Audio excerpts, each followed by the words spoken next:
They kicked me out of first class for a white man because I wore a hijab. What they didn't know, I was their boss. That's how it started. Not with yelling. Not with a fight. Just a look. A glance that scanned me like I was out of place. Like my simple black scarf and carry-on bag meant I didn't belong in seat 1A. The flight attendant smiled, the fake kind. Her tone was polite, but her eyes were already dismissing me. "Excuse me, ma'am, are you sure this is your seat?" I didn't flinch.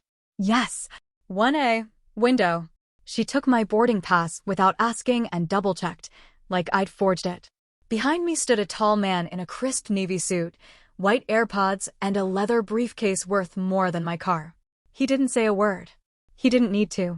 His presence said everything. The attendant's smile shifted. "I'm sorry, but there's been a last-minute upgrade. We'll need you to take another seat." She looked past me to him. He gave her a nod, and that was it. My seat was gone. "Ma'am," she repeated, firmer this time. "If you could just follow me." I stared at her. "I booked this flight 6 weeks ago." "Yes, but this passenger, he got an upgrade?" I asked. "Because..." She didn't answer. She didn't have to. The man stepped past me without looking, like I was just another obstacle between him and his champagne. And so I walked. Past the business class curtain. Past row 8, row 12, row 15. Row 17. Middle seat. No apology. No explanation. They thought I was no one. Just a foreign woman in a scarf, easily replaced. What they didn't know, I was the general director of the airline. And in 5 minutes, they were about to find out. The seat was cramped. The tray table stuck. The man next to me chewed gum with his mouth open.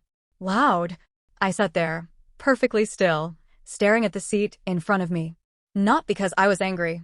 Not yet. Because I was calculating. This wasn't the first time I'd seen it happen. Just the first time it had happened to me. I travel without security. No staff. No press releases or priority flags. On purpose. If people treat you well when they don't know who you are, that's who they really are. And these people? They just failed the test. I could still hear the clink of glasses from first class. The white man in my seat, the upgraded one laughing about something. Loudly. Relaxed. The flight attendant who had humiliated me? She walked past row 17, offered drinks to rows 16 and 18, and somehow skipped me. Deliberate. That's when I reached into my bag. Slowly, calmly, pulled out my phone. No dramatic finger taps. Just one message. One name. One command. Activate protocol. Crew ID 643. Begin review immediately. I turned off the screen. Slipped it back into my purse. The man beside me was still chewing gum. The baby 2 rows back started crying again. But I didn't hear any of it, because I knew, exactly 90 seconds from now, someone in the cockpit would get a call they'd never forget. And this flight? It was about to descend into chaos. They thought I was done. They thought they won. But the moment I touched that phone, their careers were already over. You could almost feel it, the shift in the air. It started with a subtle change in the flight crew's movements. The same flight attendant who smiled so confidently 30 minutes ago now walked faster. Stiffer. A call had come in from the cockpit. She leaned into the galley. Whispered to a male steward. His eyes darted straight toward me. Then away. Then back again. Something was wrong. Very wrong. I could see the panic starting to bloom behind their eyes, like a fire slowly catching dry paper. They didn't know who I was yet, but they knew something was happening. And they knew it had started with me. The captain didn't come out, not yet. But a senior staff member, one I hadn't seen before, made his way down the aisle.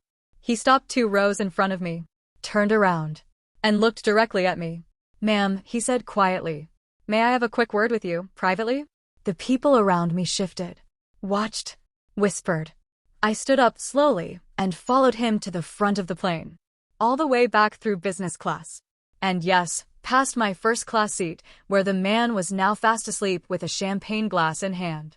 He didn't even look up. The crew member opened a small private door just behind the galley. Not quite a room, just a space with walls. Enough to separate what was about to happen from the rest of the plane. He took a breath. "I deeply apologize, Ms. Kamari," he said. "We were not informed that the general director was on board." I said nothing, just looked at him. He continued, voice lower now. "The crew, the decision to move you, There will be immediate consequences. You have my word. I still didn't speak. Because I wasn't finished. The real consequences hadn't even started. He apologized. But apologies don't erase humiliation, especially when it was public. And now, so would be the consequences. I stood in that narrow service corridor, facing the senior officer, watching him fidget like a schoolboy caught lying. His collar was tight. His eyes nervous. I finally spoke. Where's your purser? He swallowed. Ms. Kamari, he's currently attending to. I said, bring him here. He nodded and disappeared. Not even 30 seconds later, the purser, a tall, polished man who earlier walked right past me like I didn't exist, entered the space. He looked confused. Is there an issue? I turned to him. Yes, there's an issue. And then I handed him my card. His face changed the second he read the gold-embossed logo. His mouth opened, closed, opened again. You're the General Director of International Aviation Group, I said calmly. And I just experienced what it feels like to be dismissed, displaced, and publicly humiliated by the very people who work under me. He tried to interrupt. I raised a hand. Don't. I looked him in the eyes. You didn't ask for my name. You didn't check my ticket. You didn't question the lie that man told you about his upgrade. You simply saw a woman in a scarf and decided she didn't belong. Silence. Even the engines felt quieter. Effective immediately, I continued. The head attendant and the 2 stewards involved in this incident are suspended pending formal investigation. Do not let them continue service. A new crew will greet this flight upon landing. His throat bobbed. Yes, ma'am. I stepped out of the corridor, adjusted my scarf, and walked back down the aisle, this time, not toward economy, but straight back to my seat. 1A. The man in the suit was wide awake now, confused, until a whisper from the crew sent him scrambling back to 17B. I didn't say a word. I didn't have to. The entire cabin watched, wide-eyed, silent, stunned, as he passed me. Because now, everyone knew who I was. And this flight was far from over. He passed me in silence. Same man who smiled when they kicked me out. Now, he couldn't even meet my eyes. The murmurs started almost instantly. First class wasn't whisper quiet anymore. People turned in their seats, looked down the aisle, nudged each other. Even in business class, heads swiveled. Some passengers pulled out their phones, not to film, but to text, message, share what they'd just witnessed. I sat in 1A, calm, straight-backed, hands folded. The same woman in the same black scarf, but now the entire aircraft saw me differently. Because now they knew. The woman they humiliated was the highest-ranking person in the company. The man they favored, demoted to the same seat he'd stolen from me. And the crew? Gone silent. The lead attendant stood stiffly in the galley, arms behind her back, eyes low. The one who'd smiled earlier was now nowhere to be seen. And just when it felt like the air couldn't hold any more tension, the captain's voice came over the speaker. Ladies and gentlemen, this is your captain speaking. We will be arriving ahead of schedule today. Additionally, there will be a change in crew management following this flight. We thank you for your understanding. It was subtle, professional, but everyone knew what it meant. I looked out the window. City lights below. The final descent was coming. But for the people who judged me, their fall had already started. And I wasn't done yet. People thought the show was over. But the real landing was still coming. And it wouldn't be on the runway. The wheels touched down with a soft jolt. No applause. No one cheered. The entire front half of the plane sat in a kind of suspended tension, the kind that thickens the air, that makes people sit straighter, breathe shallower, wonder what just happened. We rolled toward the terminal, slower than usual. Or maybe it just felt that way. The man who took my seat stared straight ahead, pretending to be anywhere else but here. The crew remained frozen in place, whispering in the galley. The purser had disappeared entirely. And then I saw them. Through the small round window, 2 uniformed men and a sharply dressed woman in a navy pantsuit. They stood near the jet bridge, clipboards in hand, talking to ground staff. My people? They didn't just come to greet me. They came to finish what I started. The seatbelt sign dinged. A few passengers rushed to stand, but the lead attendant's voice cut through the cabin. We kindly ask that all passengers remain seated until further notice. Thank you. A few heads turned. confused. But I stayed seated, calm, poised. The door opened. First through the hatch was the woman in the navy suit, my executive assistant, Nadia. She walked straight up the aisle toward me. "Ms. Kamari," she said, voice firm but respectful. "Welcome back. Everything is in motion." I nodded once. Behind her, the security officers stepped in not with aggression, but precision. They didn't make a scene. They didn't have to. One by one, they quietly escorted 3 members of the cabin crew off the aircraft. Passengers gasped. A woman whispered, "Are they being arrested?" "No, not arrested." Relieved. The man in the suit? He looked up for the first time. Our eyes met. And in that moment, he understood exactly who I was. But it was already too late. Airports are full of cameras. But sometimes, you don't need to film a scandal. You just need to witness it. And talk. And post. And share. The moment we stepped off the plane, the energy shifted. People didn't rush toward baggage claim. They lingered. Hung back. Whispered. Checked their phones. Passengers from row 1 to 30 had watched something unfold, something they couldn't quite define, but they felt it. And in today's world, that feeling travels fast. By the time I reached the terminal lounge, it had already begun. 2 businessmen from business class were typing furiously into their phones. A woman from row 9 recorded a voice message. "No, seriously. The woman they kicked out? She's like the boss of the whole airline. She fired the crew. Mid-flight." It wasn't just a rumor now. It was a narrative. And people love narratives where the powerful play humble and then strike. Nadia, my assistant, walked beside me as we moved through the VIP corridor. She handed me a tablet with open messages, flight reports, and one very interesting screen. Trending. Hijab CEO fires flight crew live. 42K shares in under 20 minutes. Dozens of posts. Hundreds of comments. She walked in like a ghost.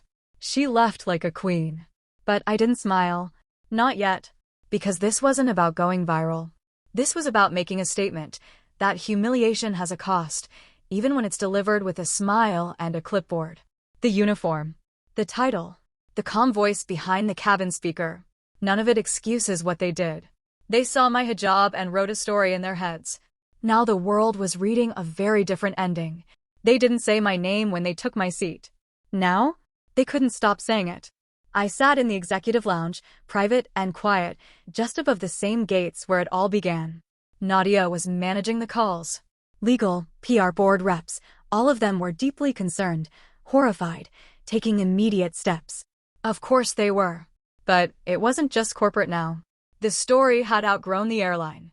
A news anchor from a major network had already posted a clip.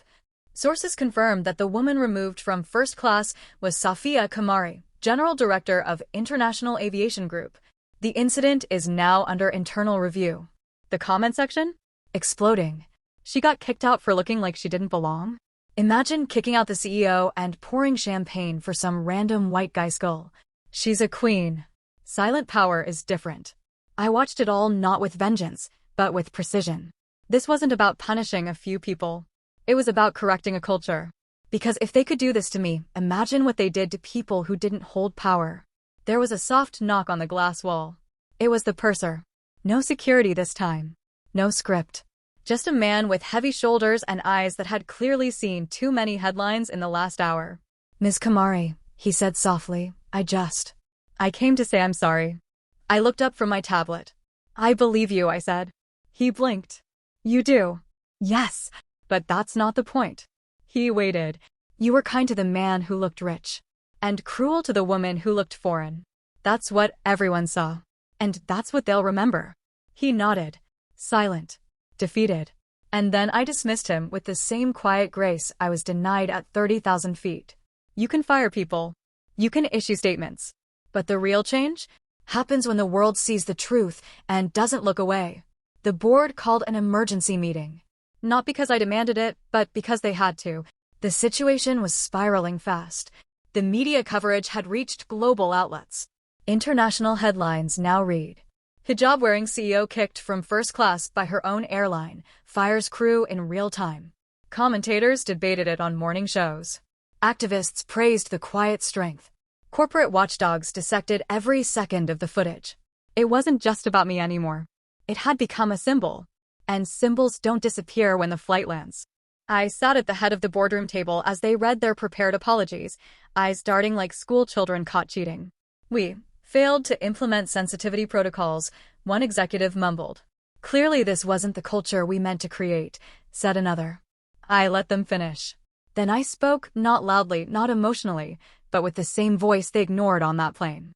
"You all talk about culture as if it's some invisible fog that just floats in and out," I said. "But culture is what people do when they think no one important is watching." And on that flight, they thought no one important was watching. I leaned forward.